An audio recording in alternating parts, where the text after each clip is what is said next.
On Wednesday, England's white ball reset started in familiar fashion, defeat. For India, their imperious white ball dominance continued, with Abhishek Sharma starring with a magnificent 79. Down under in Australia, England's Ashes hopes are over after defeat in the first T20. Sophie Ecclestone's had a fallout with Alex Hartley. The wheels are coming off. Elsewhere, Rocky Flintoff has announced himself for the England Lions with 100, while India's batters struggled in the Ranji Trophy.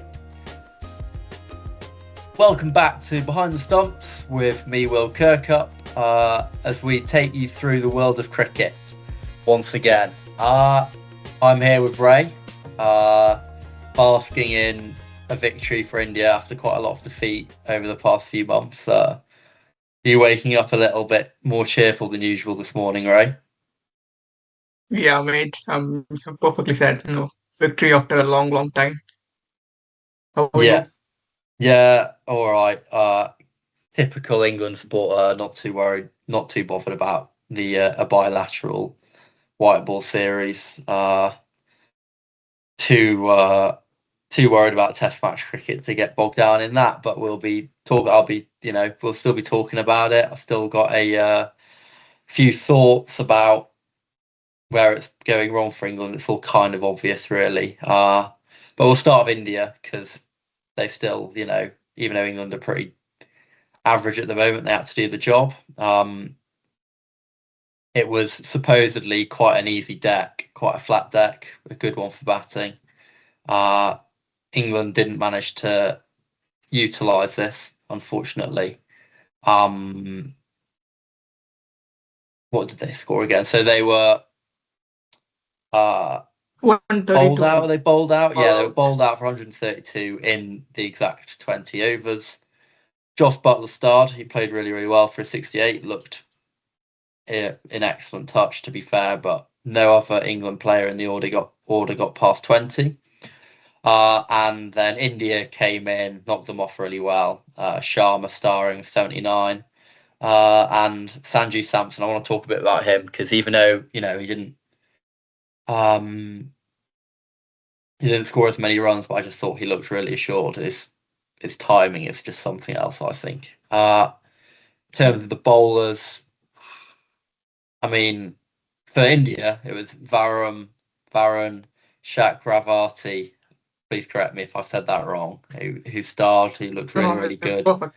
Bowling his top spin, his dipping ball is really difficult to get off the pitch.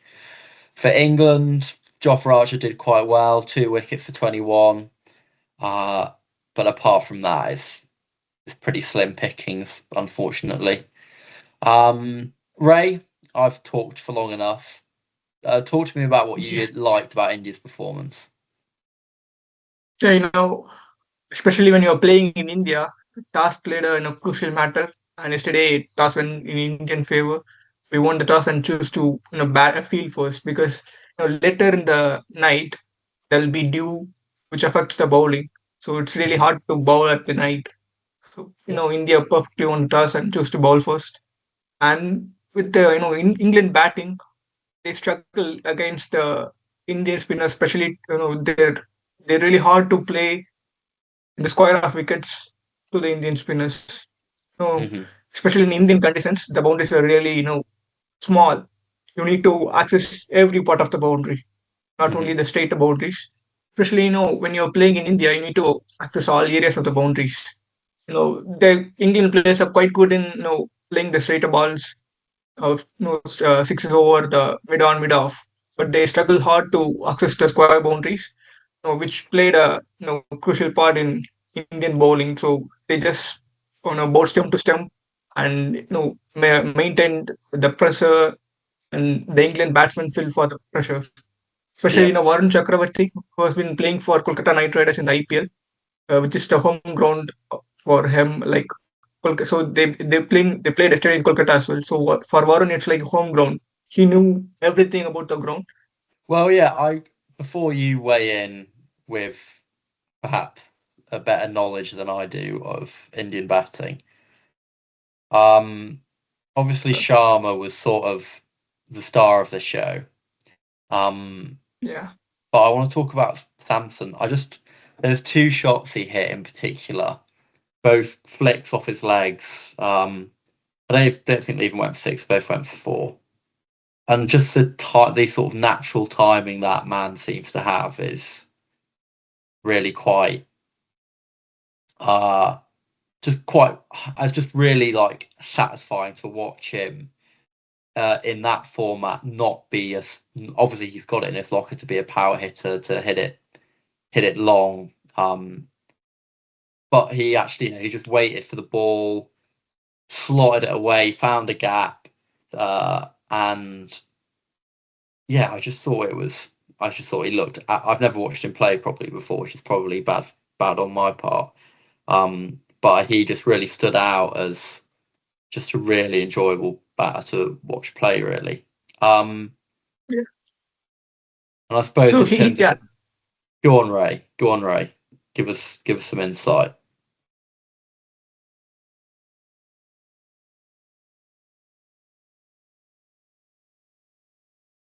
players right now.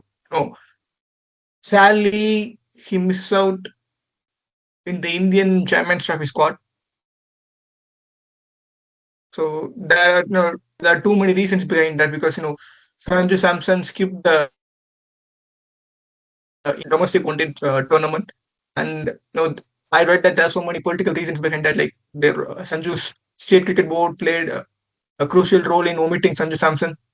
So Mm-hmm. that's and India need a left-handed wicketkeeper in the middle order. That's also another reason of omitting Sanju from the Champions Trophy squad. But in the last 3 to 4 months, he did exceptionally well in the T20 format.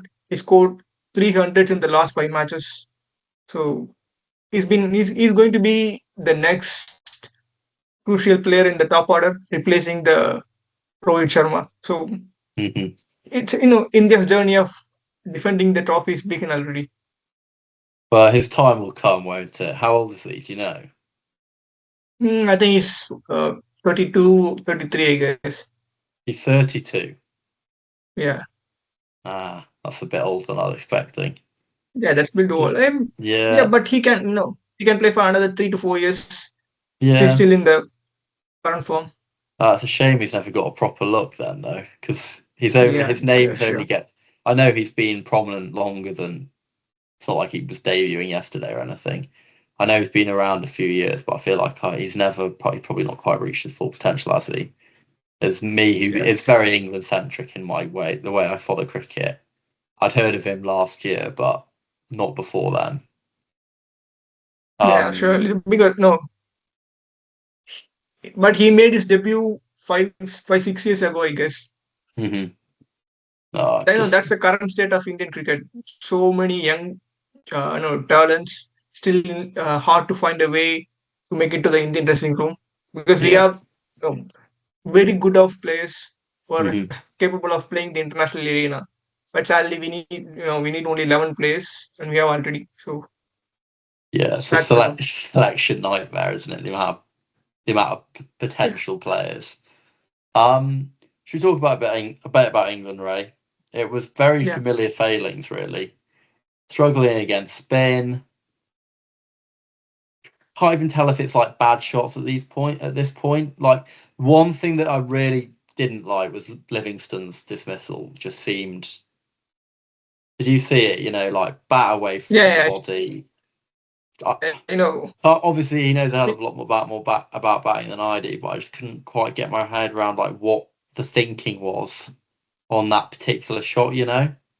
Like he Yeah, sort of looks like he's trying to push it into the offside. Fine.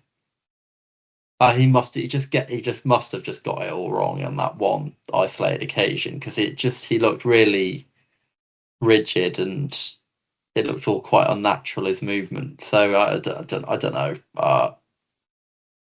Phil Salt got a brilliant ball from Arshdeep Singh. To be fair, that really rose up a little bit and deviated off the surface. Um, and Bethel again. Bethel was a bit of a crap shot. You want him to early in his innings still. obviously, a really obvious statement, fight the gap. But it's just disappointing to get out pulling like that. Not the most difficult shot for someone of his class. But Butler looks pretty good still. He's not a bad Yeah, player, is he? Go on. What's the takeaway from our batting, Ray? Josh, not from a batting, but in the whole England team, Josh Butler and Jofra Archer are the only positives, I guess. And if England continue playing this way, it will be a tough 2 months ahead for them. Because in Pakistan also you'll expect the same conditions. So if you struggle against the spin, it will be real hard to face Yeah. Afghanistan, Australia, and South Africa, because these three teams have quality spinners. So Mhm. England have another seven more matches before the Champions Trophy. They need to find Yeah. a way to tackle spin, or else Yeah. it will be real hard. But, when talking about the yesterday dismissals, Uh-huh. Arshdeep Singh bowled brilliantly at the top of the order. Varying his pace, which indulges two leading edges and pick 2 wickets in the power play. And in coming to the spinners, as you said, Liam Livingston didn't even pick the line Mhm. as well. So he Mhm. just completely randomly went for a shot and completely outplayed by Varun's off spin. So Varun is known for his mystery lengths and lines. So he Mhm. played for the leg spin, whereas the ball spin in and hitting the stems. Yeah. So With and the bad Jacob shots. Bethel's, yeah, and with the Jacob Bethel dismissal, you perfectly said. At one end, Josh Butler, playing really well. What you need to do in the other end is giving him a partnership singles to give to to make pressure on the bowlers. But Yeah. he played some literally a crap shot to got out at the deep. Yeah. So The crap shot. I yeah, that's I that's think not when the correct way to support. when Bethel gets in, you're just thinking, oh, just stick at your amazing player, lad. Just stick around a bit. But he'll know that, and the instructions will be to go out there and play his shot straight away. And Yeah, I'm used to that. It's the whirlwind of following Bazball, and it's now that yeah, whirlwind's yeah, yeah. being translated into white ball cricket, and who it probably means I'll take more interest in it because he's he's not reignited my interest in England's Test match cricket because I was obsessed with it before he came in, but he's certainly made it more exciting and more intriguing watch. So who knows? Maybe we'll start declaring after 45 overs uh, if we think we've got enough runs and weird shit like Yeah, that. I hope not. That'd be yeah, too. That would cause my head to explode. I hope not. Uh, One last thing, Ray, is about the format, and obviously the due is it's just such a weirdly important factor. But I feel like you almost have to bat second to avoid it when you're playing those night games. Is there You follow IPL and short format more than I do? Is there a way of negating that so the toss doesn't become quite so important? Because it feels like it's so important to win the toss and bowl first. yeah. That's 50%. You won the matches in India by winning the toss, like most matches, especially in the next game, which is in Hmm. Chennai. Hmm. Where I watched so many matches in Chennai, and I'm sure dew will come at the late of the night, because Chepauk ground is situated nearby the sea. Because of the Hmm. sea breeze, I'm sure the dew will come at late night. And the case of matches in the IPL, in the last IPL, Chennai produced so many high scoring grounds, high scoring matches. So we'll also Hmm. expect some high scoring games Yeah. in the next game. And Yeah. I know, as you said, it's not the end for Jacob Bethel or any England batsmen. And Hmm. we have four more T20 left. And I'm guessing we'll seeing the most high scoring matches in any one of the games, I guess. Because the Yeah. way they're batting, it's either 250 or 150. Yeah. We need to get to 200. We need. Uh, I think question marks always get asked of Phil Salt. He never quite seems to fulfil his potential. I think this time he got a really good ball, so I didn't feel Yeah, too absolutely. aggrieved. Compared to the special, I don't want to pick on Livingston so much, but it just for some reason that one really sticks out in my mind, just the manner of it, which is why I've harped on about it. It's obviously not just down to him. Yeah, So no. Sorry, I know. I think the fate of the series lies in the Indian spinner hands. How England batsmen are going to handle or tackle the Indian spinners. That's going to decide the fate of the series. yeah, I feel okay. India will win the series 4-1. I The only think England will statement. win the series. Yeah, I'm not. Yeah. I don't really. I hope I'm proven wrong. But yeah, probably 3 or 4-1's not a bad shout. I mean, it's not gonna be a draw, is there? Yeah, 4-1 feels about right. Yeah. Right. So, women's Ashes. Ray, I don't know how much you've been following of this, but it's all started going I pretty wrong for England. In short, they're actually playing as we record right now. Might have just finished. Oh God, it has just finished. England have lost again. So oh let's have a little look at the scorecard. England lost by 6 runs on Duckworth Lewis. oh Uh, so they were set 174 to win. Is that right? Uh, mm, yeah, they're from 19.10, 186 from 9.1 overs. And they didn't get them. Oh well. Let's have a look at the scorecard. I haven't been watching. Danny Wyatt batted quite well. Heather Knight 43 not out. Beth Mooney 44. She just gets runs. Tarly McGrath back in the side. Back in the side, I think 48. Yeah, it's not good. It's not good. They've had fallouts with the press. Alex Hartley said they won't speak to her because she criticised them. Criticised them about their fitness levels at the end of the T20 World Cup. And it's a lot of errors. It's catches, man. This is the big one for me, is their fielding and catching. Just seems to cost them 40 runs a game kind of thing. And it must just be infuriating as a coach. It's infuriating as a fan that they just almost can't seem to accept that it's such a glaring issue where, after the first T20 match, Heather and I were saying, "Oh, I don't know why the fielding's so bad." Well, you can just and she's almost in denial that it feels a bit like they're in denial that it is as bad as it is. Where you just need to hold your hands up and say, "Look, we need to trade. We literally just need to do more catching practice." I don't know if that's a bit of an old-fashioned opinion. Maybe there's something to do with a mentality thing where you're not as you're just because I admit when a catch comes to me, I'm shitting myself. And maybe it is as simple as they're also doing that, and that's fine. But almost just admitting that or working on it it'd be nice to see, because the catching was atrocious in the World Cup and it hasn't improved really. So it just feels really glaring, because there have been moments in every game where they were in with a chance. Dunkley in the last T20, if she stays in and gets a partner to chase down with, they might have done something. I think they had Australia around 50 for 4 in one of the ODIs. Of course, they were bowled out for in the 160s, chasing 180 in the second ODI, which you just can't afford to be doing. Ray, have you watched it at all? Because you said you haven't. Have you seen anything that's come out about the yeah. whole So no, Hartley fallout and everything? yeah. So sadly, it's been a tour to forget for England women.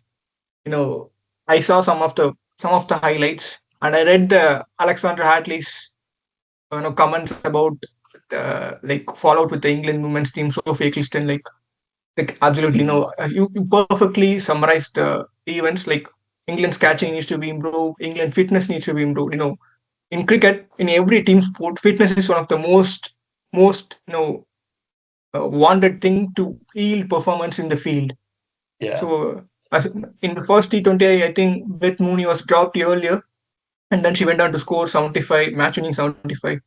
yeah, So catches in the matches. No, that's yeah. the little saying. It's not even the fitness thing. I've not watched them enough to like assess what their fitness levels are like. So I don't know. It's just you see the amount of catches going down. That's a big one for me. Is just seeing the catches go down. They've got talent. They're good players.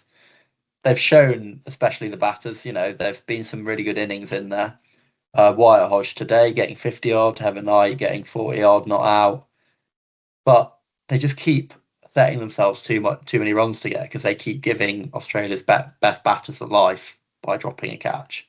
That Beth Mooney example, perfect one.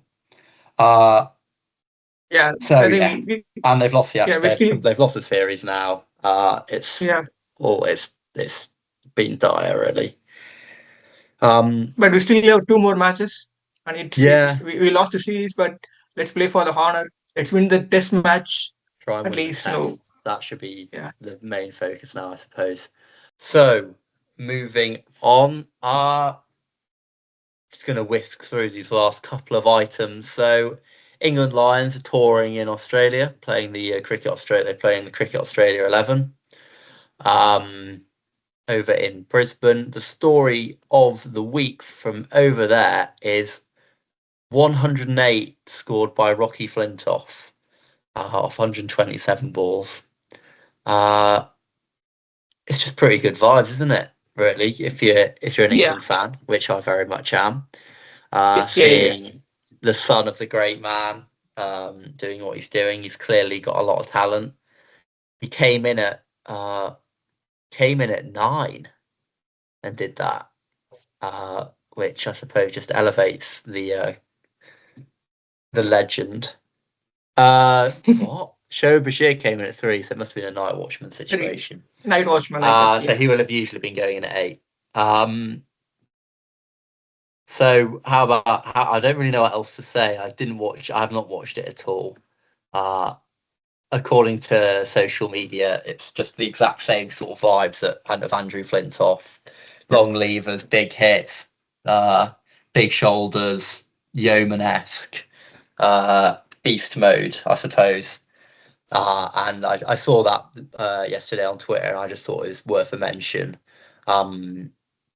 because it's exciting to see a young talent and to see Flintoff as his surname just sort of adds to the excitement, really. Ray, do you have any words of excitement to back me up? Yeah, sure, mate.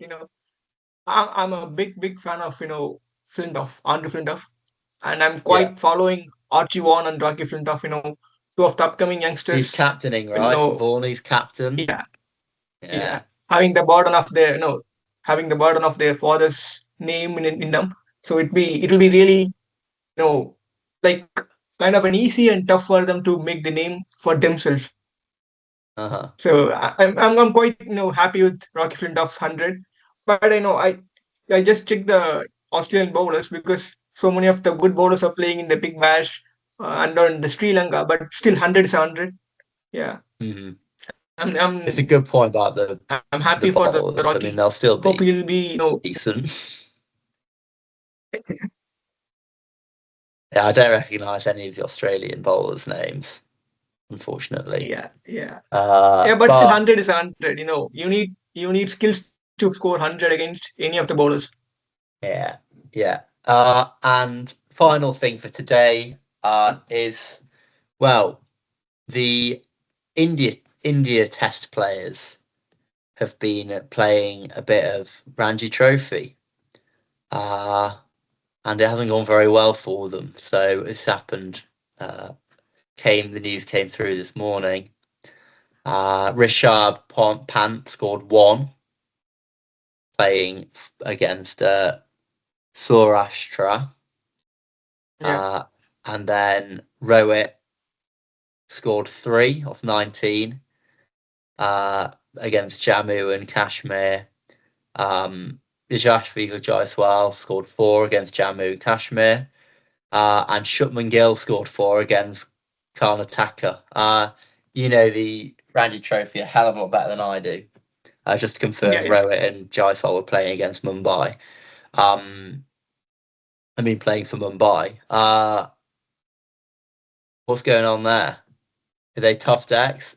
Yeah, surely no. Turning decks. The only similarity between all 3 teams is they batted first in the first day of a match. Mhm. So I just checked the scorecards, and it was a all low first innings across the country, across the India. Yeah. So it shows, and what surprised me is Mumbai performance against Jammu Kashmir, because Mumbai are the current champions in Ranji Trophy. They are the Mhm. powerhouse of Indian domestic area, like a survey of India, Yeah. Mumbai. And in the Mumbai we have they have SSV Jaiswal, Rohit Sharma, Ajinkya Rahane, Shreyas Iyer in the team, but still Mhm. they got all out for 120 against not so good Jammu Kashmir team. Yeah. So it is quite surprising for me. And with the Indian batters performance, I'm really worried again. So none of the batters are reaching the double figures. So I don't know what to say.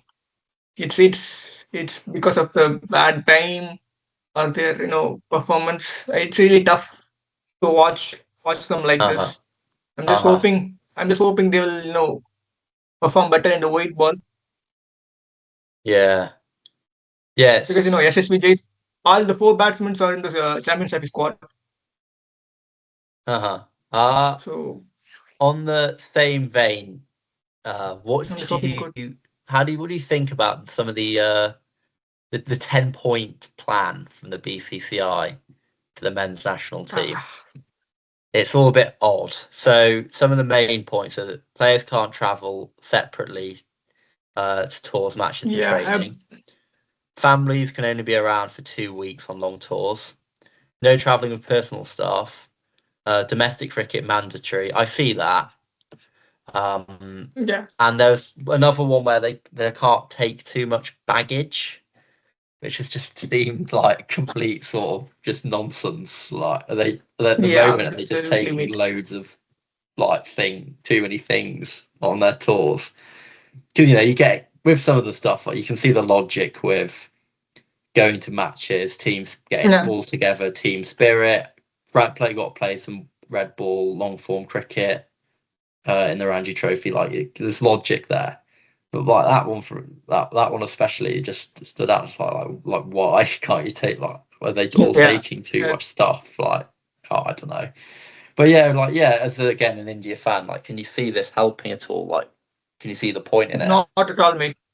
Not Hmm. at all. No point in that.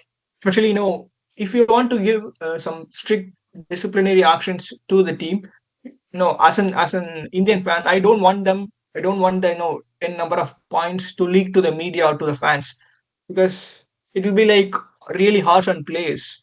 Hmm. They give everything from their heart out for the country.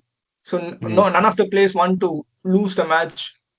They all want to win the match, with their heart out.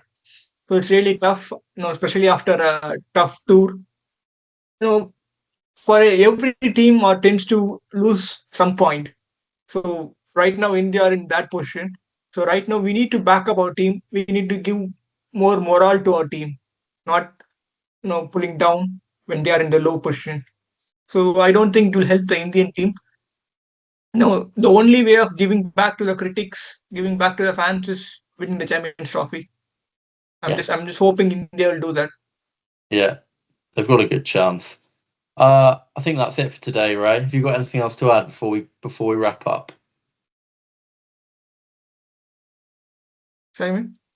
Have you got anything else to add before we wrap up? No, mate. No, we are all good. We are all good. We're back to Yeah, back. Quad. yeah, we're All we're good. struggling for content a little bit at the moment. I mean, there's this whole indie series now, so that's a good. That's a good one to keep us interested. That'll probably be another game in a couple of days, I imagine. Um, Bad luck to the England girls. They've officially lost the Ashes now. So yeah, hopefully try and win the test in Melbourne. Um, but they're following the correct procedure for an England tour. Uh, in Australia, we still haven't won one since 2010-11. Still haven't won a match in Australia, men or women, since 2017. So you know what, they've read the script and they followed it perfectly. So it's nice to wake up to disappointment in the mornings when yet another England tour has failed in Australia. But yeah, thank you very much for listening. Uh, Thank you, Ray, for joining me again. Thanks, mate. Thanks for the entertainment. Thank you very much for listening. I'm going to link our Instagram and our Twitter in the bio, YouTube bio this time. So please go and follow those for daily content of some sort. And yeah, thank you very much for listening. We've been Behind the Stumps. I will speak with you all again next week. Bye bye.